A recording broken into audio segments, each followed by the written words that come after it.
অনেক মানুষের রোজা হয় না, সারাটা দিন সিয়াম সাধনা করেছে, সারাটা দিন না খেয়ে থেকেছে, উপবাস থেকেছে। প্রিয় নবী বলেন অনেক ব্যক্তি পানাহার করে না, খাবার খায় না, উপবাস থাকে, তাদের উপবাসী থাকা হয়, কিন্তু তাদের রোজা আল্লাহর দপ্তরে কবুল হয় না। তারা কারা? অপ্রিয় বন্ধু, তারা কারা? যাদের রোজা মহান রবের দরবারে কবুল হয় না। আল্লাহর নবী বলেন ওয়া ইযা কানা ইয়াউমুস সাওমি আহাদিকুম ফালা ইয়ারফাস ওয়ালা ইয়াসফাক ফাইন সাব্বাতান আহাদুন আও কাতালাহু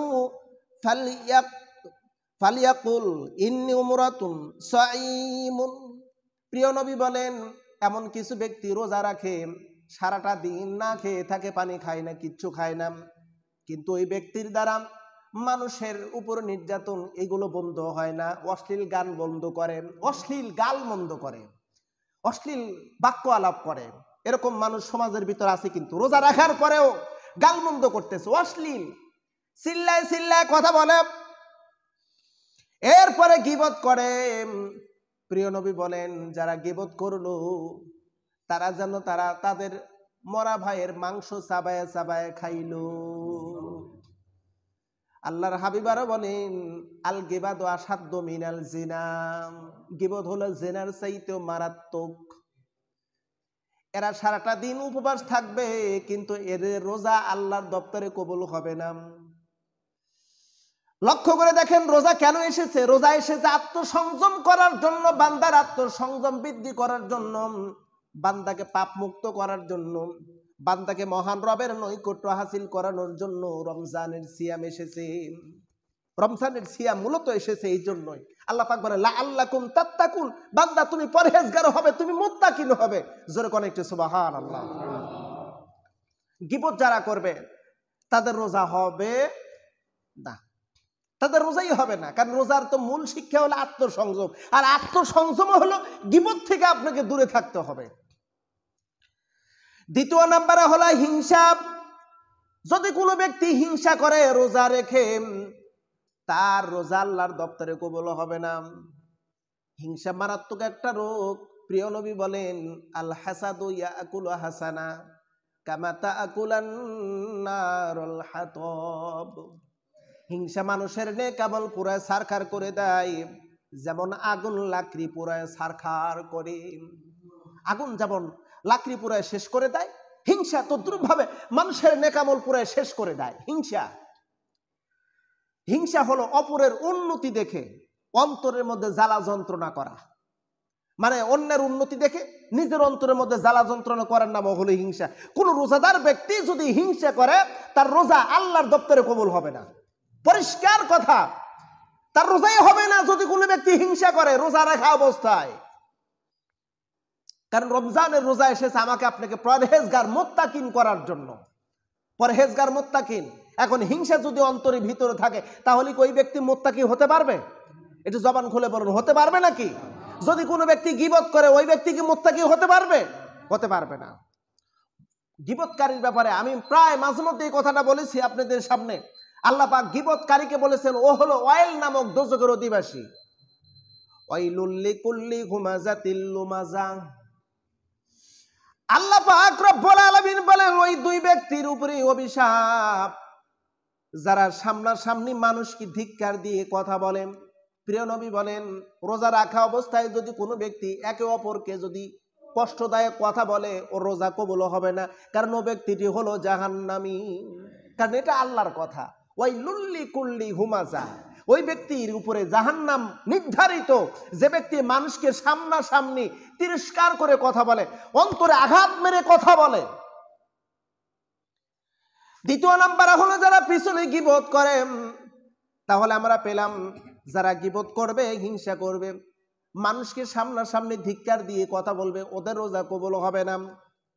এরপরে আল্লাহ পাক রব্বুল আলামিন বলেন লা তামশি ফিল আরদি মারহাম, বান্দা খবরদার জমিনে অহংকার করে বিচরণ করো না, অহংকার করে বিচরণ করো না, অহংকার করে চলাফেরা করো না। কারণ আল্লাহ পাক বলেন ইন্নাল্লাহা লা ইউহিব্বু কুল্লু মুখতালিন ফাকুর। আল্লাহ কয় আমি অহংকারকারীকে পছন্দ করি না, ভালোবাসি না। যারা অহংকার করবে, যে সমস্ত রোজাদার ব্যক্তিরা, তাদের রোজা আল্লাহর দপ্তরে কবুল হবে না, আল্লাহর দরবারে কবুল হবে না। অহংকার যারা করবে, অহংকারকারী রোজাদার ব্যক্তির সওয়াব থেকে সে বঞ্চিত হবে। কথাটা খুব গুরুত্বপূর্ণ, কারণ আমরা সারাটা দিন সিয়াম সাধনা করেছি। অনেক ব্যক্তি এই যে সাহারি খেয়ে সেখান থেকে শুরু করে, শবে সাদিক থেকে শুরু করে সূর্য অস্তমিত পর্যন্ত কিচ্ছু খাচ্ছি না। ভয় হলো আল্লাহ। যেমন ভয় কার? কিন্তু আল্লাহর ভয় আমরা কিছু খাচ্ছি না, এটা ঠিক আছে, কিন্তু আল্লাহর আরো নিষেধাজ্ঞা কাজগুলো আমরা পরিত্যক্ত করতেছি না, ওগুলোর সাথে আমরা সম্পৃক্ত। আল্লাহর একটা আদেশ আমরা খেয়াল করলাম, সারাদিন কিচ্ছু খাওয়া যাবে না, সব বন্ধ করে ফেললাম। আল্লাহ আরো কিছু নিষেধ করেছে, ওগুলো করা যাবে না, ওগুলো আমরা হরে হামেশা করলাম। তাহলে কেমনে রোজা হয়? আরো কিছু শ্রেণীর ব্যক্তি আছে যাদের রোজা আল্লাহর দপ্তরে কবুল হবে না, তাদের রোজা হবে না। তারা হলো কৃপণ। কৃপণ ব্যক্তির রোজা আল্লাহর দপ্তরে কবুল হবে না। প্রশ্ন করতে পারেন, কৃপণতার সাথে রোজার কি সম্পর্ক আছে? প্রিয় নবী বলেন, যদি কোনো ব্যক্তি, কোনো রোজাদার ব্যক্তিকে যদি ইফতারি করায় একটা খেজুর অথবা এক গ্লাস পানি দ্বারা, আল্লাহর হাবিব বলেন রোজা রাখলে রোজাদার ব্যক্তির যত সওয়াব হবে, যে ব্যক্তি এক গ্লাস পানি একটা খুরমা খেজুর খাওয়াই ইফতারি করালো, ওই রোজাদার ব্যক্তির রোজা রাখলে যত সওয়াব হবে, ওই পরিমাণ সওয়াবের মালিক হবে যে ইফতারি করাইলো। শুধু তাই নয়, প্রিয় নবী আরো বলেন, এতে রোজাদার ব্যক্তির সওয়াব থেকে এক বিন্দু কমতি করা হবে না। কারণ আল্লাহর সওয়াবের ভান্ডারে কি কমতি আছে নাকি? কথা বলেন, কমতি আছে নাকি?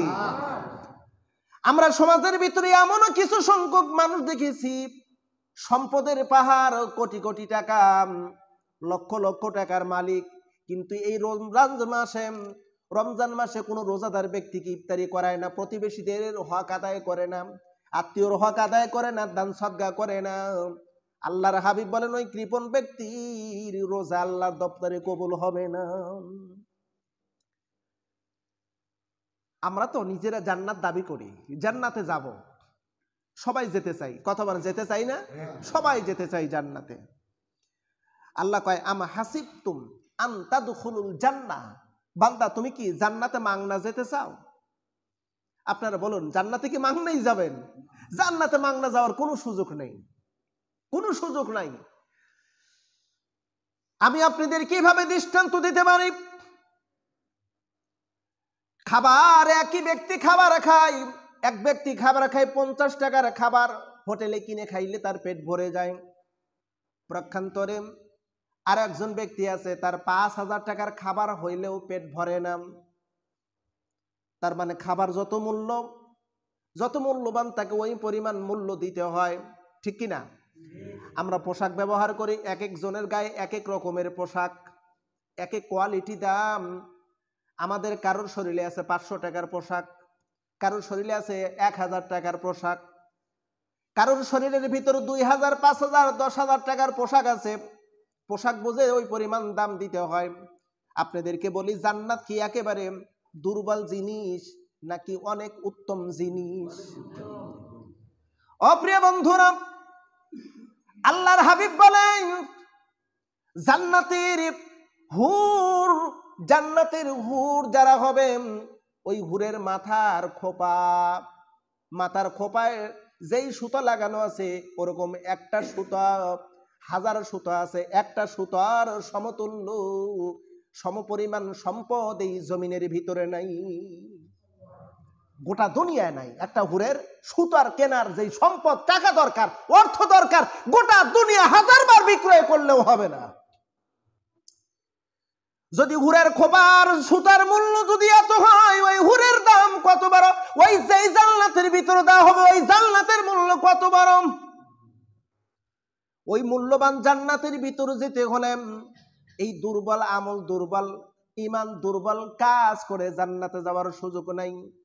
আপনাদেরকে প্রশ্ন করি, আবু বকর সিদ্দিক রাদিয়াল্লাহু তাআলা আনহু, হযরত ওমর রাদিয়াল্লাহু তাআলা আনহু, হযরত ওসমান রাদিয়াল্লাহু তাআলা আনহু, অসংখ্য সাহাবায়ে কেরাম যারা জান্নাতে গেছে, যেই জান্নাতের ভিতরে গেছে ওই জান্নাত ব্যতীত আমাদের জন্য মনে হয় আলাদা কোনো জান্নাত তৈরি করা হয়েছে? কথা বলেন, বুঝে যদি থাকেন জবাব দেন। আলাদা কোনো জান্নাত তৈরি করা হয়েছে নাকি সেই জান্নাতের ভিতরে আমরা যাব? সেই জান্নাতের ভিতরে যদি যেতে চাই, প্রিয় বন্ধুরা, সাহাবায়ে কেরাম যে আমল করে জান্নাতে গেছে ওই আমল ব্যতীত জান্নাতে যাওয়ার কোনো অপশন, সুযোগ নাই, কোনো সুযোগ নাই। আবু বকর, ওমর, ওসমান রিদওয়ানুল্লাহি তাআলা আলাইহিম আজমাইন তারা যে আমল করে জান্নাতে গেছে ঠিক হুবহু ওই আমল করেই জান্নাতে যেতে হবে। এবার আসুন সাহাবায়ে কেরামদের দৃষ্টান্ত একটু নেন। তারা জান্নাত, তারা দুনিয়া কি অতটুকু গ্রহণ করে নাই যতটুকু প্রয়োজন ছিল, ওর বেশি নাম। কারণ দুনিয়াকে বেশি গ্রহণ করবেন আল্লাহ আপনার উপর লানত করবে। আল্লাহ কয় আল্লাযী জামাআ মালাহু ওয়া আদ্দাদা ইয়াহসাবু আন্না মালাহু আখলাদা। যদি দুনিয়াদার তুমি দুনিয়ার যতটুকু প্রয়োজন আছে এর চাইতে বেশি যদি সংগ্রহ করো তাহলে তুমি কিন্তু জাহান্নামী। এই কথাটা আল্লাহর, জোরবেন কথাটা কার? যতটুকু প্রয়োজন আছে ততটুকুর বেশি যদি তুমি সংগ্রহ করো, জমা করো, বা দুনিয়ার প্রতি যদি তুমি ঢুকে পড়ো তাহলে তুমি জাহান্নামী। সাহাবায়ে কেরাম রিদওয়ানুল্লাহি তাআলা আলাইহিম আজমাইন তারা দুনিয়াকে গুরুত্ব দেয় নাই। তারা জানতো এই দুনিয়া আমার জন্য চিরস্থায়ী নয়, এই দুনিয়া আমার জন্য সুখের জায়গা না, এই দুনিয়া আমার জন্য চিরস্থায়ী একটা আবাস জায়গা নয়, আমার জায়গা একটা চিরস্থায়ী জায়গার নাম হলো আখিরাত। আমার আখিরাতের মাঠ, আখিরাতের জায়গা আমাকে প্রস্তুত করতে হবে, সেখানে অনন্তকাল আমাকে থাকতে হবে। যার শুরু আছে শেষ নাই এমন জায়গায় আমাকে থাকতে হবে। কি পরিমাণ উপার্জন করা দরকার। অপ্রিয় বন্ধুরা, নিজের বিবেকের কাছে প্রশ্ন করুন। আমরা 40, 50, 60 বছর 70 বছরের হায়াতের দুনিয়ায় আমাদের কি না পরিশ্রম এই দুনিয়ায় স্বাচ্ছন্দ্য জীবন যাপন করার জন্য কতটুকু প্রয়োজন দেখেন, একটু মিল করেন। আপনার শৈশব কৈশোর গেল, আপনার এবার যৌবনে পদার্পণ করলেন। যৌবনে পদার্পণ করার পরে মাথার ভিতর চিন্তা আসলো আমাকে তো বিবাহ করতে হবে, অথবা আমার বাড়ি করা লাগবে, আমার গাড়ি করা লাগবে, আমার কিছু অর্থ পুঁজি আমাকে সঞ্চয় করতে হবে। আপনি শ্রম দেওয়া শুরু করলেন। এবার অল্প কিছুদিনের ভিতরে আপনি সম্পদশালী হলেন। শুধু সম্পদশালী হয়ে ক্ষান্ত হন নাই, আপনি বন্ধ করলেন না, চলমান চলমান চলমান অবস্থায় এবার বাড়ি গাড়ি আপনার সৌন্দর্য তৈরি করতে আপনার 60টা বছর 70টা বছর আপনি সময় দিয়ে দিলেন। এই দুনিয়ার 60-70 বছর জিন্দিগিতে থাকার জন্য এত পরিশ্রম করলেন, এত পরিশ্রম করলেন। এবার একটু হিসাব মিল করে দেখেন যে এই অনন্তকাল যেখানে শুরু আছে শেষ নাই ওই জায়গার জন্য কতটুকু পরিশ্রম আপনি করলেন, কতটুকু পরিশ্রম করলেন। সকাল থেকে শুরু করে হাত ভাঙ্গা পরিশ্রম, সারাটা দিন ঘুমানোর আগ পর্যন্ত দুনিয়া দুনিয়া দুনিয়া দুনিয়ার সম্পদ প্রাচুর্য করার প্রতিযোগিতা আপনি লিপ্ত হলেন। কিন্তু আখিরাত করার জন্য কি করলেন, কতটুকু সময় দিলেন আপনি? আল্লাহ কয় বান্দারে, এই দুনিয়ায় যা কিছু আছে এর চাইতে তোমার রবের কাছে অনেক বড় নিয়ামত আছে বান্দা। যতটুকু প্রয়োজন ততটুকু তুমি গ্রহণ করো, এর বেশি গ্রহণ করো না।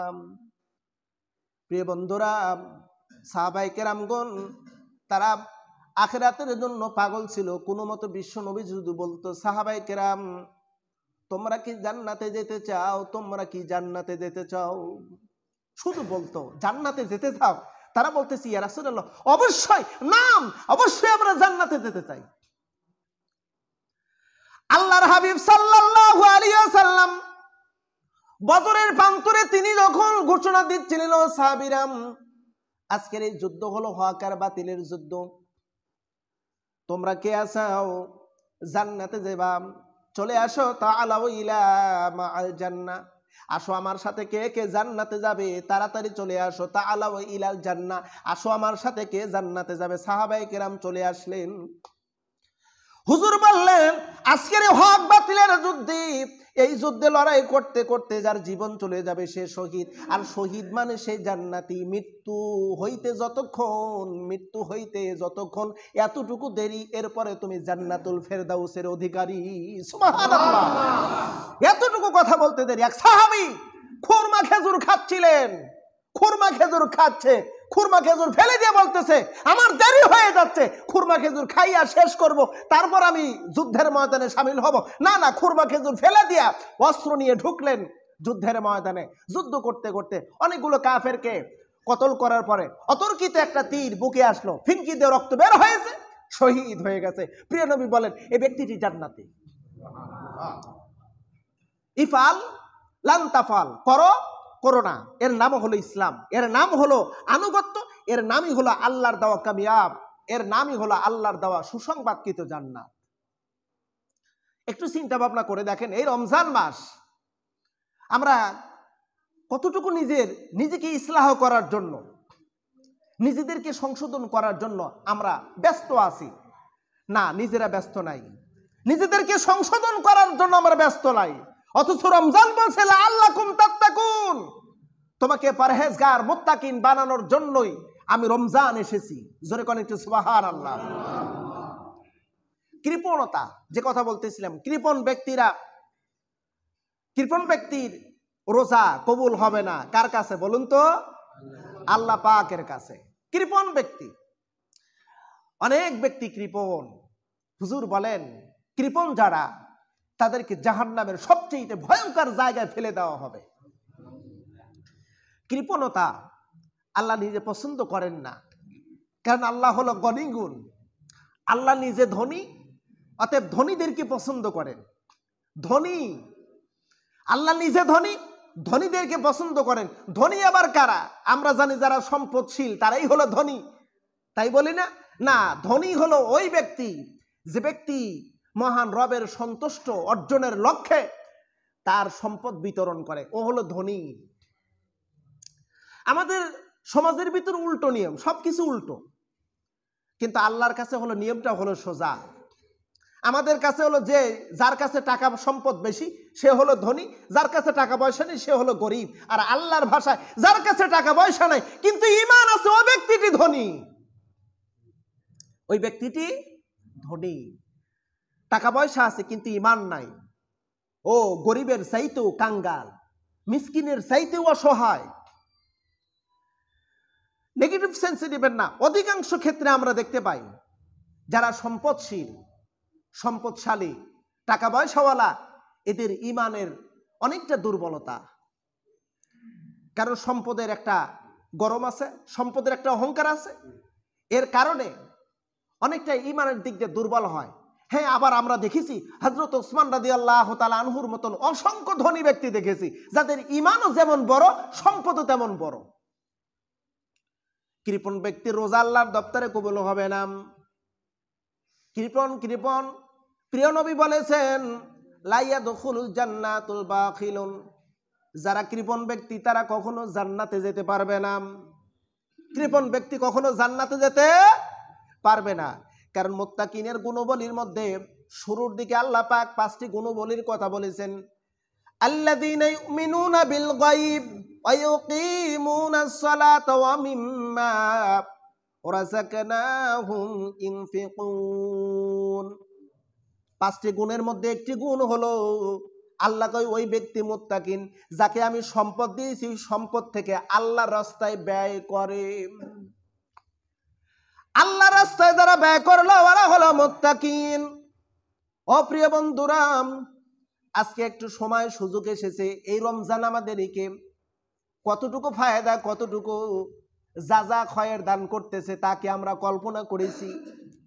অন্যান্য মাসের ফরজ ইবাদত, এই মাসের নফল ইবাদত। অন্যান্য মাসের ফরজের যত সওয়াব এই মাসের নফল ইবাদত করলে ওই সওয়াবের মালিক আল্লাহ বানাই দিবে। এই মাসের একটা ফরজ অন্যান্য মাসের 70টা ফরজের সমতুল্য। জোরে কানে একটু সুবহানাল্লাহ। অন্যান্য মাসের ইবাদতের চাইতে এই মাসের ইবাদতের 70 গুণ সওয়াব। আমরা যারা অন্যান্য মাসের দান সদকা করেছি, আমাদের নেক আমল যা পেয়েছি, এই মাসে যদি দান সদকা করি 70 গুণ সওয়াব আল্লাহ পাক বেশি দিবেন।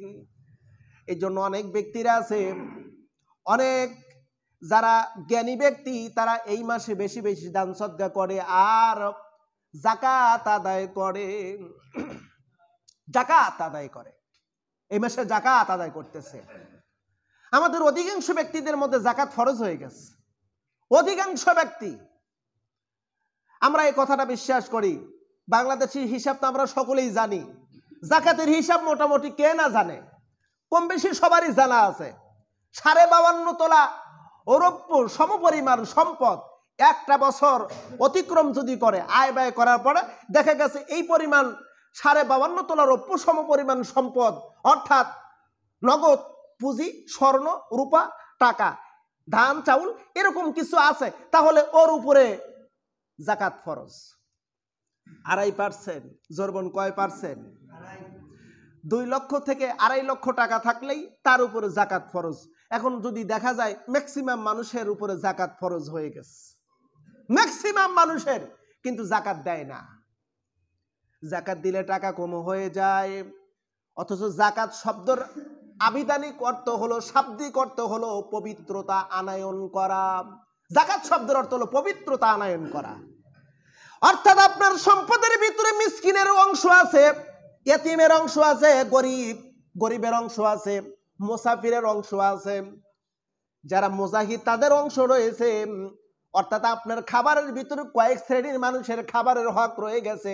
সম্পদের ভিতরে আপনার অসংখ্য ব্যক্তির সম্পদ রয়ে গেছে। ওই সম্পদগুলো যখন বের করে দিবেন, আপনার সম্পদ পবিত্রতা হয়ে গেল। কথা কি বুঝতে পারছেন? আপনার সম্পদের ভিতরে ফকির, মিসকিন, ইয়াতিম, অসহায় মানুষের খাবার রয়ে গেছে, সম্পদ রয়ে গেছে। ওইগুলো যতক্ষণ না পর্যন্ত বের না করলেন, ততক্ষণ না পর্যন্ত আপনার সম্পদ পবিত্র হলো না।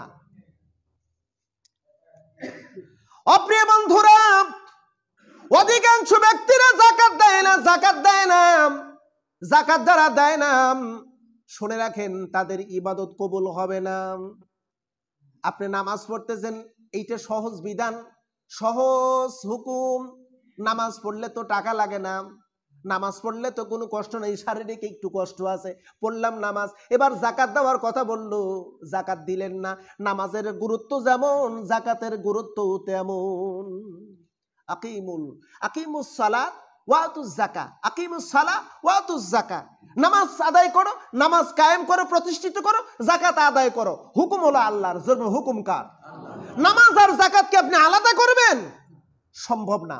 আল্লাহ কয়, লান তানালুল বিররা হাত্তা তুনফিকু মিম্মা তুহিব্বুন। তুমি নেকির অধিকারী হতে পারবে না তোমার প্রিয় বস্তুটাকে যতক্ষণ না ব্যয় করবে। যাকাত আমাদের সমাজের ভিতর অধিকাংশ মানুষ দেয় না, যার কারণে তাদের কোনো ইবাদত গ্রহণ হবে না। যাকাত আদায় না করলে আপনার কোনো ইবাদত গ্রহণ হবে না। পরিষ্কার ভাবে লিখে দিলাম, আমি বলে দিলাম, লিখে রাখেন, কোনো ইবাদত কবুল হবে না। যাকাত যদি ফরজ হয়, আল্লাহ কয় মুত্তাকিন হওয়ার একটি গুণবলী হলো, তাকে যে রিজিক দিয়েছি তা থেকে সে ব্যয় করবে আল্লাহর রাস্তায়। এই জন্য রাসূল বলেন, লা ইয়াদখুলুল জান্নাতুল বাখিলুন। কৃপণ ব্যক্তি জান্নাতে যেতে পারবে না, কৃপণ ব্যক্তি রোজাও হবে না। কথা কি বুঝতে পারছেন? কৃপণ ব্যক্তি রোজা হবে না। অপ্রিয় বন্ধুরা, যাকাত গুরুত্বপূর্ণ। আমাদের সমাজের ভিতরে যাকাত আদায়ের তেমন কোনো সিস্টেম নাই, যাকাত দেওয়ার গুরুত্ব নাই। যদিও 2-4 জন যাকাত দেয়, শাড়ি আর লুঙ্গি কিনে নিয়ে আসে, 150 টাকা দামের লুঙ্গি, 150-200 টাকা দামের শাড়ি। শাড়ি লুঙ্গি তো নয়, যেন ওগুলো হলো মশারি। এই কম টাকার দুর্বল জিনিসগুলো এনে ফকির, মিসকিন, অসহায় ব্যক্তিদের মাঝে বিতরণ করে। অমক চৌধুরী সাহেব যাকাত দিচ্ছে। আমরা আবারও লক্ষ্য করে দেখেছি, মাইকেল করা হয়, অ্যালাউন্স করা হয়, চৌধুরী সাহেব যাকাত দিবে। শাড়ি আর লুঙ্গি কেনা আনার জন্য হাজার হাজার মানুষের সমাগম। ওই সমস্ত জায়গায় এমন দেখেছি, যাকাত আনতে গিয়ে অনেক মানুষ আহত হয়েছে, অনেক মানুষ ইন্তেকাল পর্যন্ত করেছে। জাকাত শাড়ি লুঙ্গি দিয়ে জাকাত দিলে জাকাত আদায় হবে না। লিখে রাখেন, জাকাতের টাকা আপনি খণ্ড খণ্ড করে বিতরণ করবেন, আপনার জাকাত আদায় হবে না। শাড়ি লুঙ্গি দিয়ে জাকাত দিবেন, এটা মোটেও আদায় হবে না। জাকাত সম্পর্কে বিস্তারিত বর্ণনা মহান আল্লাহ রাব্বুল আলামিন করেছেন। 8টি খাতে জাকাত আপনি ব্যয় করবেন। আজকে সমাজের ভিতর সঠিকভাবে যদি জাকাত দেওয়া হতো, আমার দেশে জাকাত যদি আদায় করা হতো, আল্লাহর কসম করে বলি, আমার দৃঢ় মনের বিশ্বাস, এই 92% মুসলমানের দেশে একটা ভিক্ষুকে খুঁজে পাওয়া যেত না, একটা হতদরিদ্র ব্যক্তি খুঁজে পাওয়া যেত না, একটা বেকার ছেলে কেউ খুঁজে পাওয়া যেত না। জাকাত দেই না, অবশ্যই কথাটা, এটি জাকাত আদায় করবে রাষ্ট্র। রাষ্ট্র জাকাত আদায় করবে, এটা দায়িত্ব রাষ্ট্রের উপর দিয়েছে, এটা আমার কথা নয়। আল্লাহ পাক নিজে বলেছেন, ইম্মাক্কালনাহুম ফিল আরদ। আমার কোন বান্দা যদি জমিনের উপরে নেতৃত্ব পায়, শাসন পায়, তার প্রথম কাজ হলো আকামুস সালাত, তার প্রথম কাজ হলো নামাজ বাধ্যতামূলক করা, ওয়া আতুজ যাকাত, আর যাকাত নামক ব্যবস্থা, অর্থ ব্যবস্থা চালু করা, সৎ কাজের আদেশ দেওয়া আর অসৎ কাজের বাধা প্রদান করা। আমার কোনো বান্দা রাষ্ট্রের দায়িত্ব পেলে, নেতৃত্ব পেলে, সমাজ দেশ রাষ্ট্রের দায়িত্ব যদি পায়, তার প্রথম কাজ হলো 4টি। জোরবন, প্রথম কাজ কয়টি? একটু জোরে সরে বলতে হবে, কয়টি? 4টি।